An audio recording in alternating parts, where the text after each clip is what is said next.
You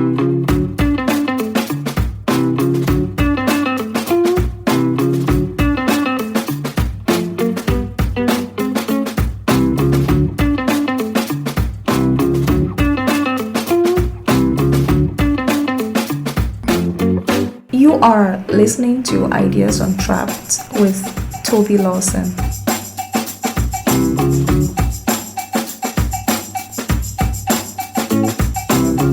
Hi everybody, and welcome to another episode of Ideas on Trapped podcast. On today's episode, we are going to be talking about innovation. Innovation is a key ingredient to human material prosperity and an essential factor in economic development. But the importance of innovation is often misunderstood because of the common belief that poorer nations need not invent anything new and can always copy existing technologies from the richer nations. Hence, innovation policies are often missing from the development agenda of most developing countries. My guest today is a social scientist and innovation policy expert, Dan Breznitz, and he is a professor at the University of Toronto. He is also the Monk Chair of Innovation Studies at the Monk School of Global Affairs and Public Policy at the University of Toronto. He has made many significant contributions changing the conversation and policy around innovation. Dan and I talked about the distinctions between innovation and invention, why the Silicon Valley model of innovation does not fit all contexts, and how innovation policies can be set nationally in the long term. I hope you enjoy the conversation, and thank you always for listening. Ideas on Trapped is sponsored by iInvest. iInvest is Nigeria's foremost digital platform for trading financial products like treasury bills, fixed deposit notes, commercial papers, euro bonds, and many more. It is the leading financial services marketplace that gives you access to investment opportunities from various financial services providers within a single secure platform.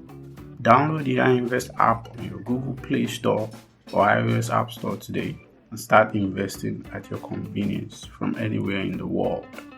Terms and conditions apply. And now, let's listen to the podcast.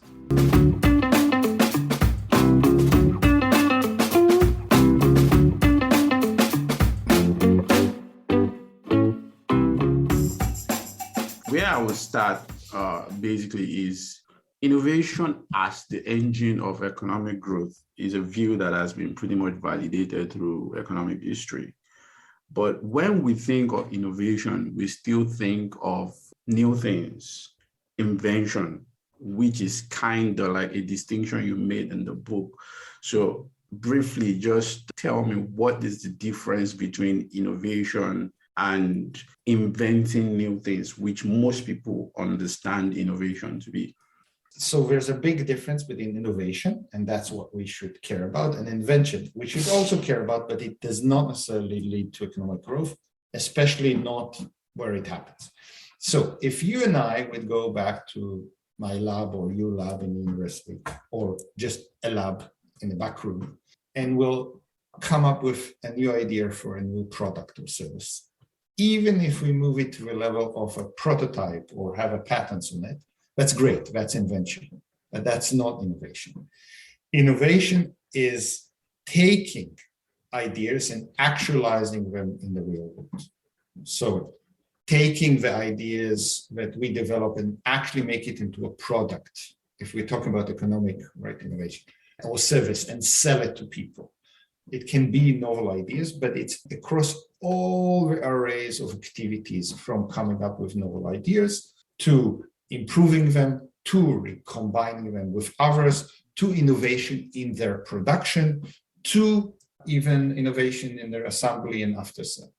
And innovation is important and create welfare, not in the moment of invention, but because it's continuous. So let me give you two examples that are very prominent because of COVID. The one, which is the most simple, since I know you love new cars, right, Toby? And you ordered at least 3 in the last year, right? And you can't get even one of them. And the reason you can't get one of them is not because people cannot produce cars, but because there's not enough semiconductors.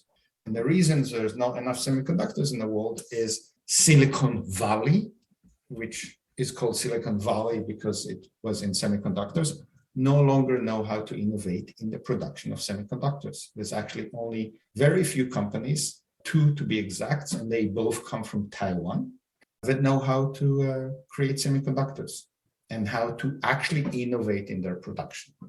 But a much better example is COVID itself. I mean, it's great that we come up with new vaccines, but that was not enough, right? With a molecular. We had to innovate in their production. We had to innovate in material science, creating a new glass vial so you can move them around. We have to innovate in their distribution. But it's now very, very clear that that's not enough. True welfare for humanity, the ability to live with corona, would happen when we innovate to the level, which is now very clear, of producing billions of units of said vaccines and distributing them to every human on Earth. Okay? That will probably allow us to put corona behind us. So it's not the moment of invention. I mean, the moment of invention is great, but innovation is the actualization of ideas all across the, if you want to call it, the supply or the production network and stages, in order to constantly come up with better and improved products and services. And its impact, real impact, start to happen when either all or most people on Earth actually have access to it. And that happens because it's continuous. So you and I talk on Zoom, which is a very old invention, right? Telemedia. However, you and I can talk, you're in Nigeria, I'm in Toronto, and not even think about the cost of this, because hundreds of millions, not because somebody invented it, but because after somebody invented it, hundreds of millions of engineering hours, if not days, went into improvement in fiber optics, improvement in software algorithm, improvement in memory, improvement in CPU and speed, to the level that now you and I can do Zoom as if this is costless. And that's the real impact of innovation. There's so much to unpack in that answer. But now, today, like you said in the introduction, when people talk about innovation, what usually comes to mind is Silicon Valley. And that's the model that you've critiqued quite a lot, rightfully so, in my opinion, on many points. But just give me a brief. What are the limitations of the Silicon Valley model of innovation today? And why is it an inappropriate example of what innovation should be? So let's understand what has changed in the world. And what has changed in the world in the last 20 to 30 years is before, when somebody came with an invention and a novel innovation, it was then produced, it was transformed into industries and production around that area. So let's think about HP or Apple computers as it was known there. It used to be that when they came up with new products, they will produce that products very close to their headquarters. So Apple and HP employed thousands, if not tens of thousands of engineers around Silicon Valley or in places like Colorado around it. And those people will have great jobs in what you and I will now call advanced manufacturing, and all boats will rise. What we now have is a global system of fragmented production. So let's talk about semiconductors, okay?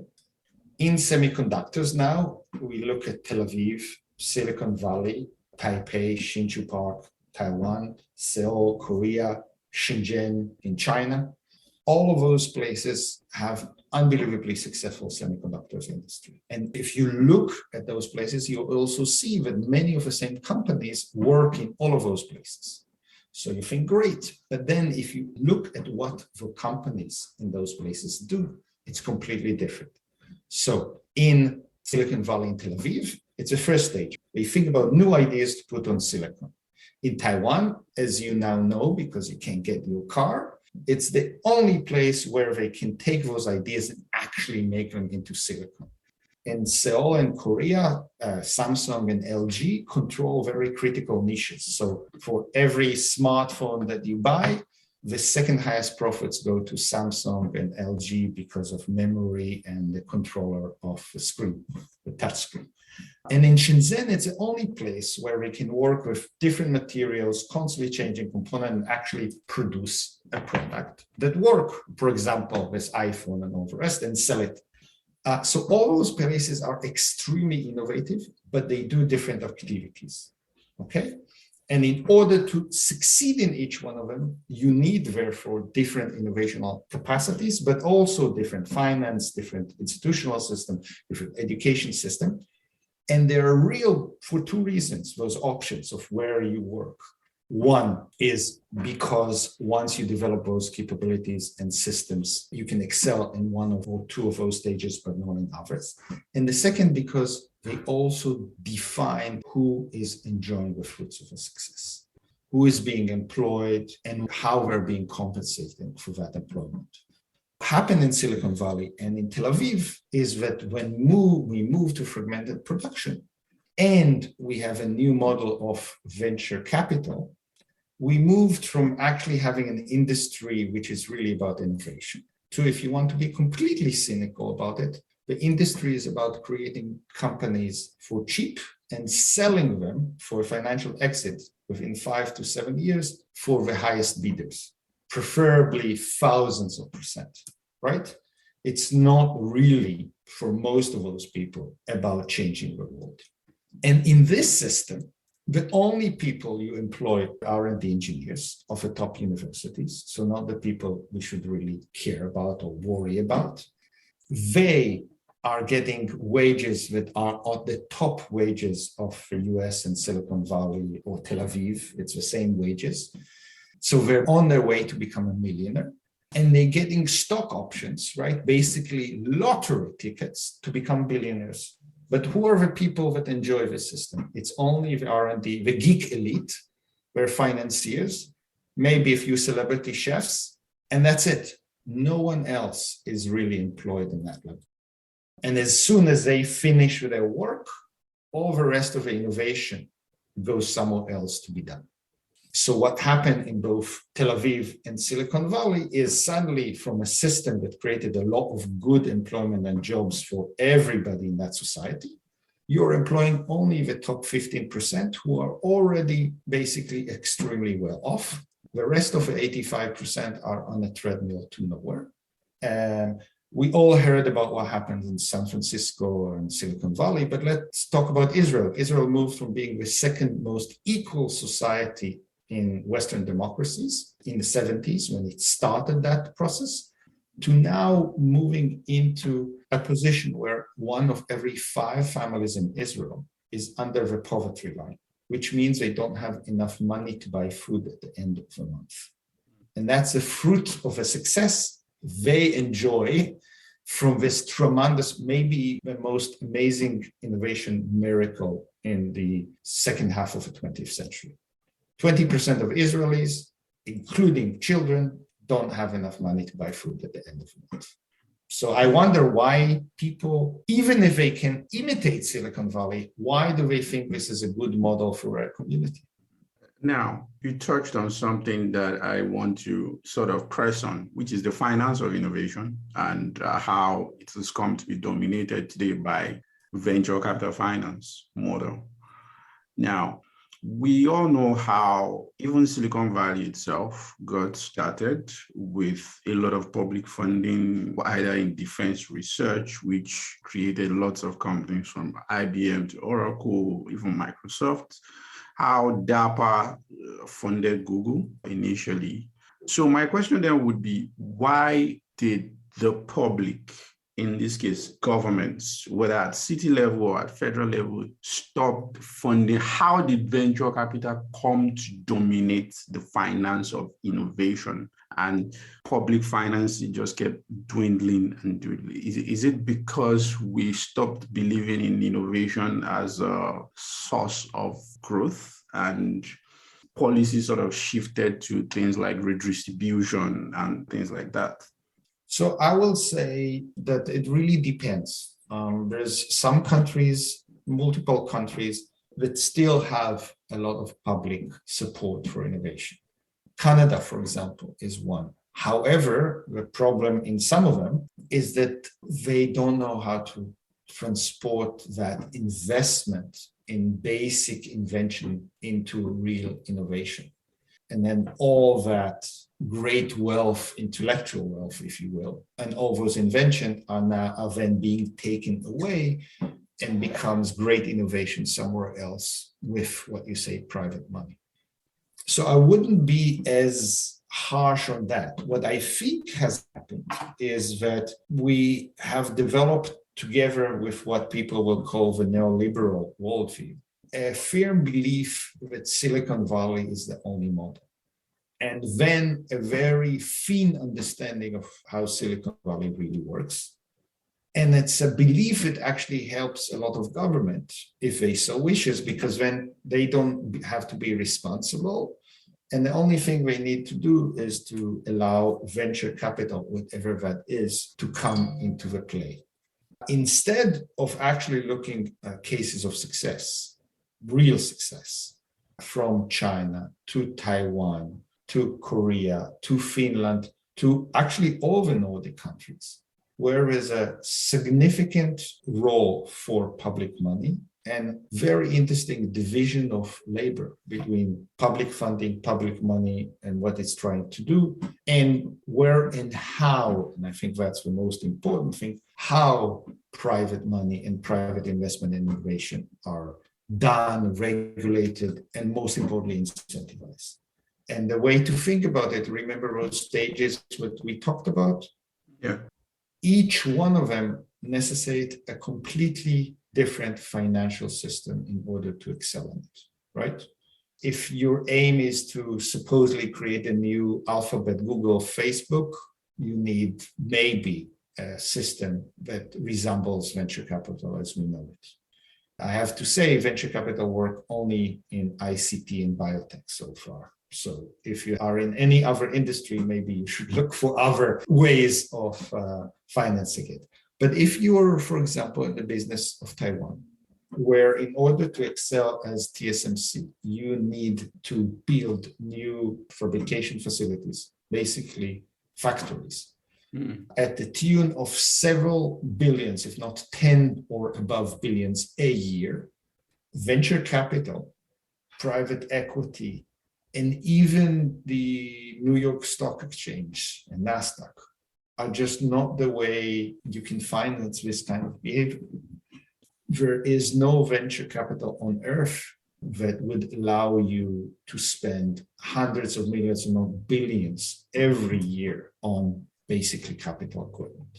You need to figure out a different financial system that allow you to do that and judge you. The metrics of a success are different than the metrics of a success that the VCs and NASDAQ uses, from return on assets to a margin of profitability. All those things need to be changed for you and your financiers to actually be able to make money.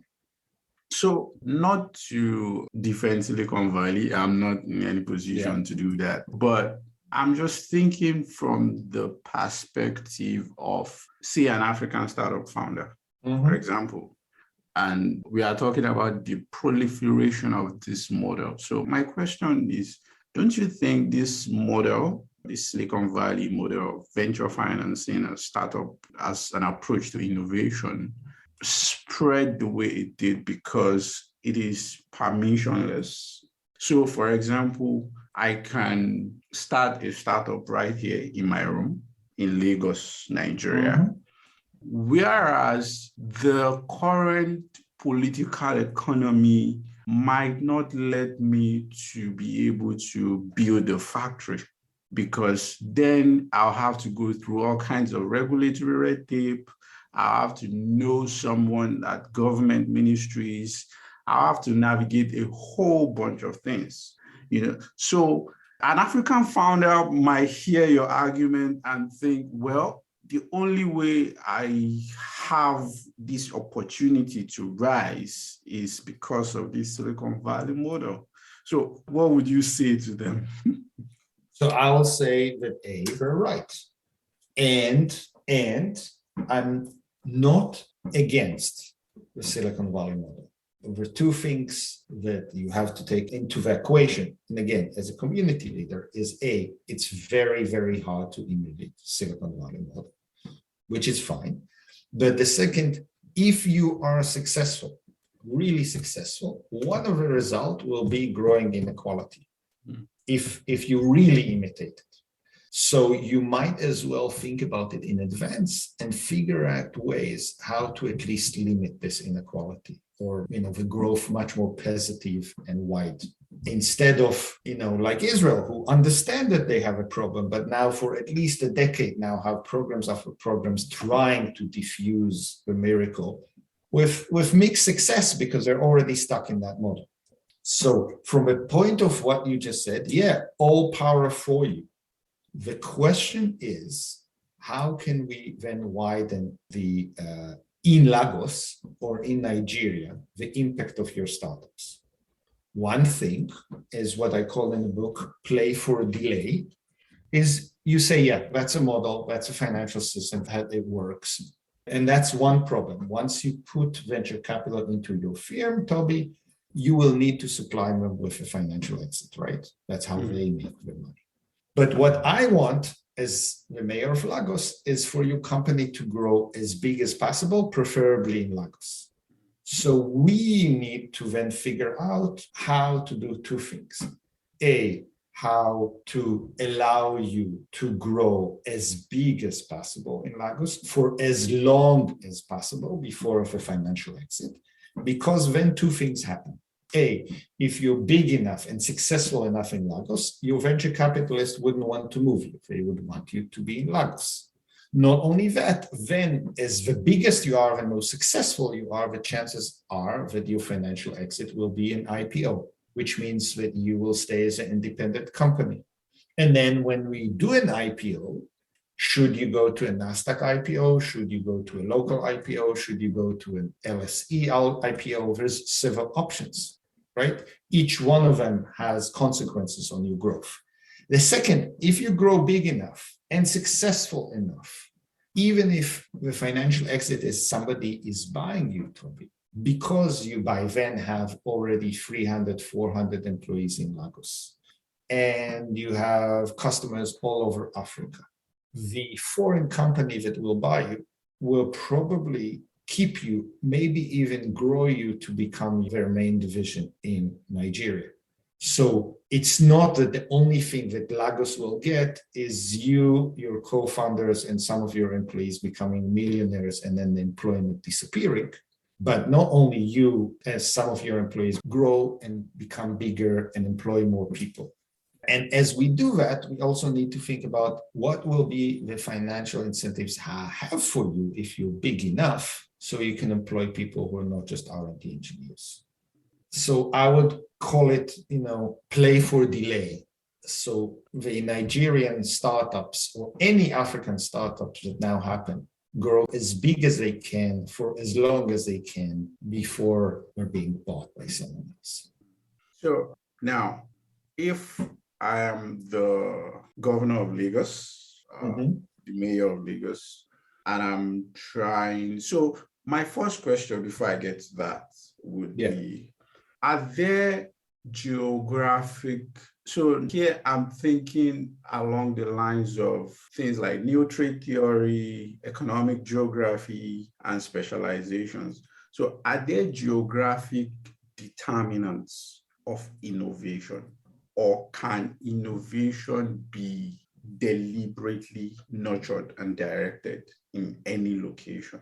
So I had a conversation recently about the supply chain, which you also touched on semiconductors. And it took the pandemic for me to know that probably 2/3 of global supply in hand gloves comes from Malaysia.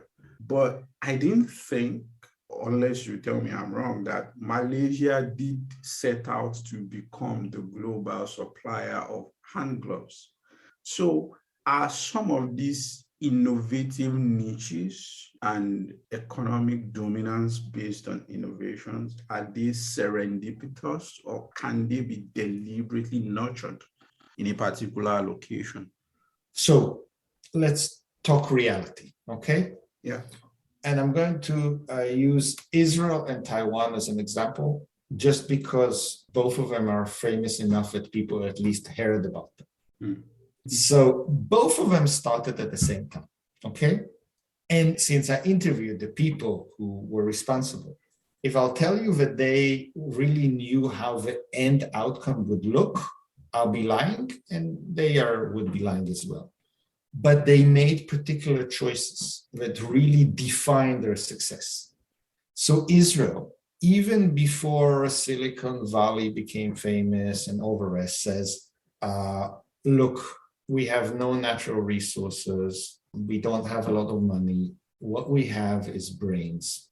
And we actually have no clue in what industrial sector those brains will transform things into growth.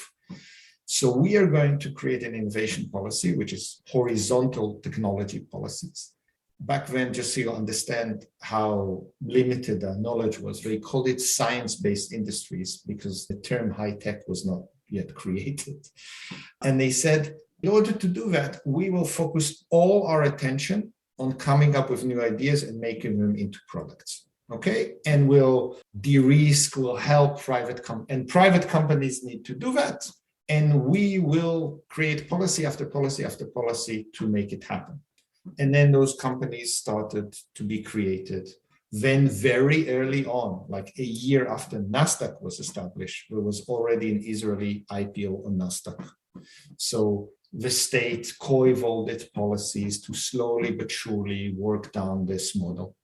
So it's not a surprise that Israel ended up basically as an engine of startups. It's not a surprise because it was horizontal. So it was whatever was successful in the market, that it followed very closely in the footsteps of the US in new industries, first hardware and then software. But the Israeli had no clue that this is what's going to happen. They also invested a lot in agri-tech companies and in geothermal energy and then all the rest, okay? But their model of how do we know that we are successful is we will have a lot of new companies with new products that are exportable. And we'll build a financial system to allow that to happen. Taiwan was almost the opposite. Taiwan says, for both political reasons and other, is we do not want to have very big corporations like Japan and Korea, which is a model we see to our left. And because we're isolated, we can't take that risk. We also don't think that we can be successful completely imitating Silicon Valley. So where we can be successful is in new industries working with the US. It's not just Silicon Valley back then, it's the US as a whole. Mm. So we will put bets on this new industry called semiconductors.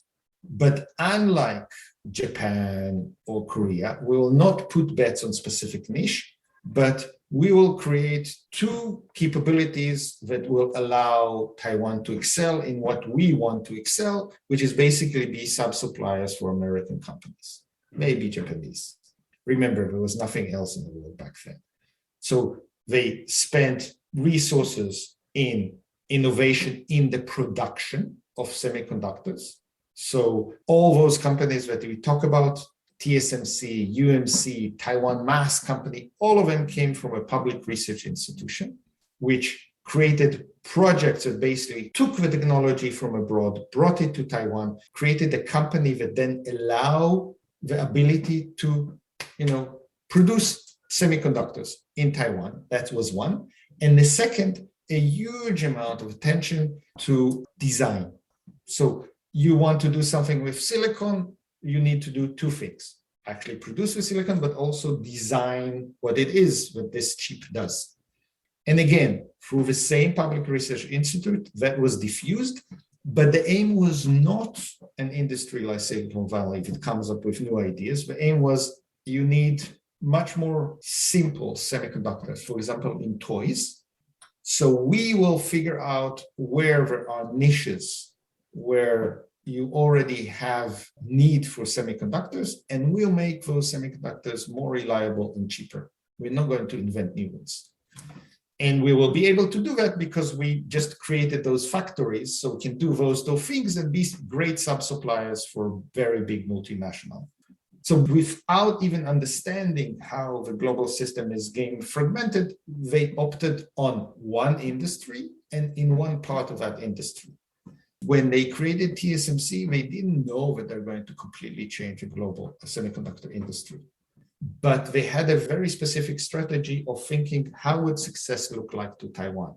So the ability to do all the design and supply for big American, European, and Japanese companies, the ability to innovate in the production, and the ability to innovate in second generation innovation in semiconductors, and multiple of companies that will grow big, but most of them are SMEs, and that was the vision. And then as the industry changed, right, they co-evolved. In both places, there was nothing, really nothing before the government started. So in Israel, there were 860 something people with any kind of academic education doing any kind of R&D in the whole business sector. So probably less than in one lecture hall in your university. And in Taiwan, not only that the private industry do not want to do semiconductors, but even after a few very successful spin-off from ITRI, that public research institute I'm talking about, when they wanted to spin off TSMC, maybe one of the world's most successful companies, private investors in Taiwan refused to participate. And it ended up in a small Dutch company called Philips became the biggest investors in TSMC. So again, did they knew how we're going to change the global industry? No, but did they have a very specific vision of what is success and what would it do to Taiwan and Israel? Yes.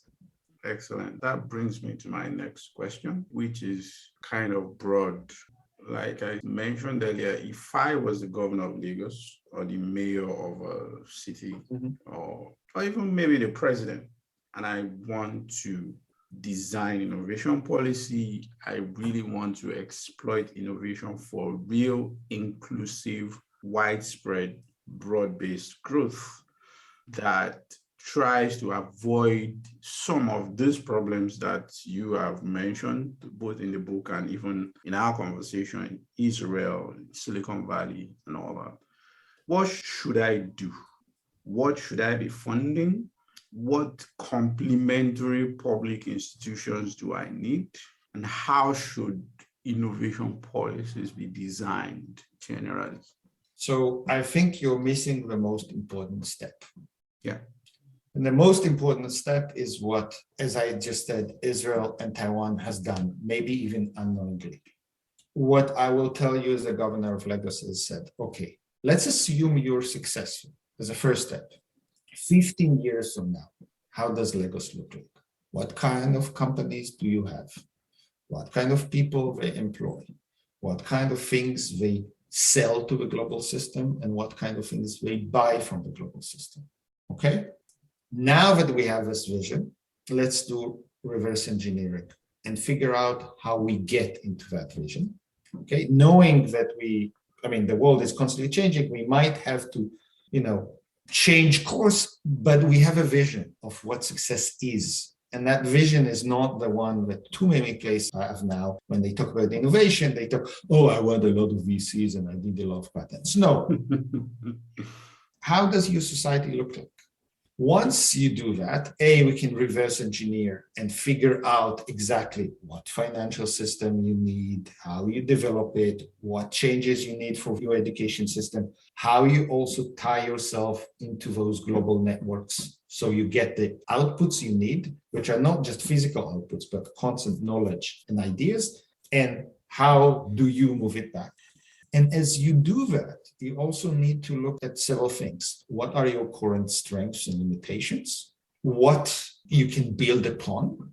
And what are gaps that you have that it's reasonable for you to assume you can fix? And then we can start to be much more targeted. Not necessarily in industries, But the way I think about it is in capabilities. Where do you want to operate in those 4 stages? And then we can maybe talk about industries, maybe just talk about core activities of what you need in order to excel in them and build all those institutions and programs. But without that vision, you're basically going into a very rough ocean with no map and no goal. So the only things that will happen is, at best, you'll be drowned. That's powerful and poignant. Final question, Dan, and this is a bit of a tradition on the show. What's the one idea, it may be from your work, it may be something you admire, it may be something that is probably even old and the world has forgotten about. What's the one idea that you would like to see spread everywhere? You like to see people discuss more. You like to see people think about a lot more. What's that idea? That idea is that believe in human agency, or believe in the ability of humans to do things and to make things better, right? Yeah. So if you think about what makes us human, it's really to innovate, is to take ideas and make them part of the world, right? That's what we do. And for too long, everybody has been taught that there's only one way to success. And I think that that's the main problem of modern economics and modern social science. We look too much at structure and not enough at human agency. And we need to believe in the ability of societies, humans, working together, figure out new ways to make their communities better. But in order to do it, they have to understand how the world works and how they work. And doing that, I think we now have more options than ever before to make communities both richer and more inclusive. But it has to come from the communities itself. Lagos and a lot of places in Africa needs to dream their own dreams and stop dreaming the European or American dreams. The other successful countries that have done that manage at least to tailor the American dream and make it into their, flavor dream. From Japan and Korea to Taiwan, Israel, Finland, all of those places that have moved from being poor to successful after World War II. Terrific. Thank you so much, Dan, for doing this with me. It's been educating. It's been enjoyable. Thank you so much.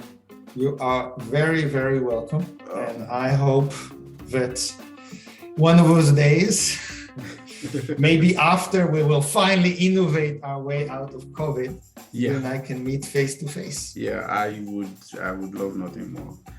If you haven't done so already, you can subscribe to the show on any of your favorite podcast vendors. That may be Apple Podcast, Google Podcast, Stitcher, Spotify, or any of the rest. Don't forget to rate us on your platform. It helps others find the show. Or you can just listen or download on our website, www.ideasontrap.com.